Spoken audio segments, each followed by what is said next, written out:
चुनावी राज्य न होने के बावजूद भी बीजेपी आलाकमान ने राजस्थान पर नजर गड़ा दी है। सदस्यता अभियान की धीमी गति ने आलाकमान को सचेत किया था।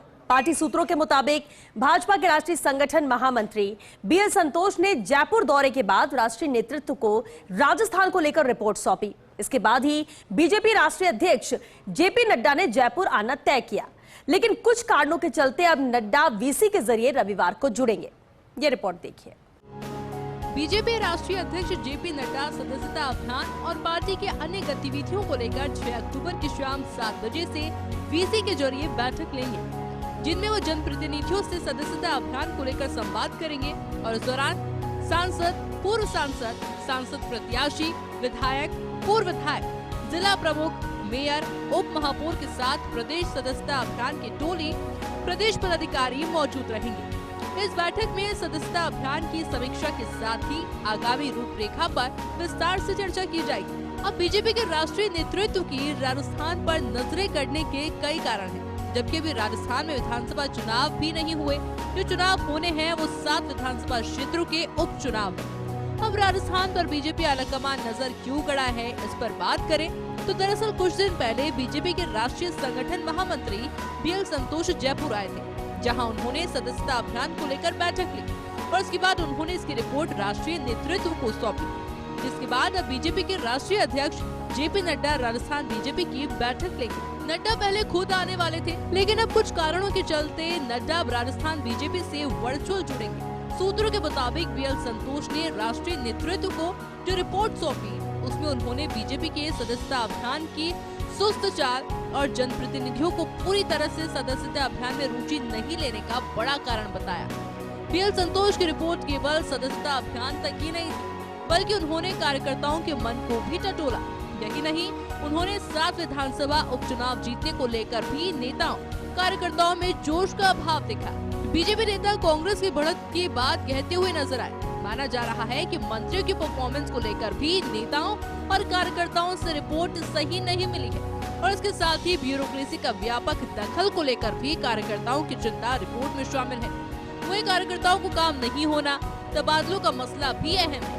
पार्टी सूत्रों के मुताबिक बीएल संतोष की रिपोर्ट गोपनीय है। बता दें कि बीएल संतोष जयपुर ही नहीं बल्कि दिल्ली में भी राजस्थान के नेताओं से मिलते रहते हैं। बहरहाल लगता यही है कि उपचुनाव के बाद बीजेपी सत्ता और संगठन के अंदर हलचल दिखेगी। भजन लाल शर्मा अपने मंत्री परिषद में फेरबदल और विस्तार करेंगे। कुछ प्रमुख गुणी और अनुभवी नए पुराने चेहरों को स्थान देंगे। पार्टी की सोच के मुताबिक एससी और एसटी का व्यापक प्रतिनिधित्व दिखेगा। वहीं गुर्जर समाज की मौजूदगी का दायरा भी बढ़ेगा। सूत्र बताते हैं कि बीएल संतोष मौजूद मंत्री परिषद के कामकाज से खुश नहीं है। राजस्थान में नजर आ रहा मजबूत विपक्ष भी चिंता का कारण है। जेपी नड्डा की वीसी से पहले बीजेपी प्रदेश अध्यक्ष मदन राठौड़ ने सदस्यता अभियान से जुड़े जिला संयोजकों और जिला अध्यक्षों से बात की। बीजेपी के जन प्रतिनिधियों से भी बातचीत की गई। सदस्यता अभियान को लेकर टेलीफोनिक जानकारी ली गई। बीजेपी अब मेगा सदस्यता अभियान चलाएगी।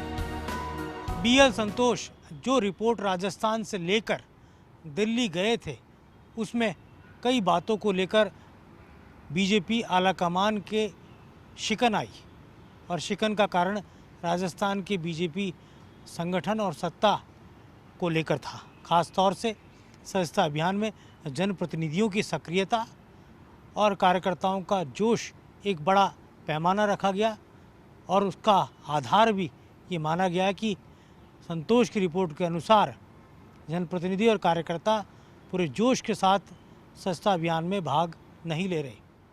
साथ ही राजस्थान में जनप्रतिनिधियों खास तौर से मंत्रियों की परफॉर्मेंस को लेकर भी बीएल संतोष की रिपोर्ट में चिंता जताई गई है। पार्टी सूत्रों के मुताबिक जो उन्होंने रिपोर्ट तैयार की है वो बीजेपी के राष्ट्रीय नेतृत्व और ऊपर तक पहुंची है। बहरहाल कहा जा सकता है कि आने वाले दिनों में कुछ परिवर्तन होंगे और संगठन के सदस्यता अभियान को गति भी दी जाएगी और जेपी नड्डा का जो कार्यक्रम राजस्थान का बना था वो भी बीएल संतोष के जयपुर की रिपोर्ट के आधार पर था। ये अलग बात है कि अपरिहार्य कारणों से वो जयपुर नहीं आ रहे, वीसी के जरिए जुड़ेंगे, लेकिन दिल्ली पूरी तरह राजस्थान पर पैनी नज़रें गड़ाए हुए है। 7 विधानसभा के उपचुनाव एक कठिन टास्क है, लेकिन उससे बड़ा टास्क है संगठन को मजबूत रखना और सत्ता को नई धार देना। कैमरा जर्नलिस्ट सुरेंद्र के साथ योगेश शर्मा, फर्स्ट इंडिया।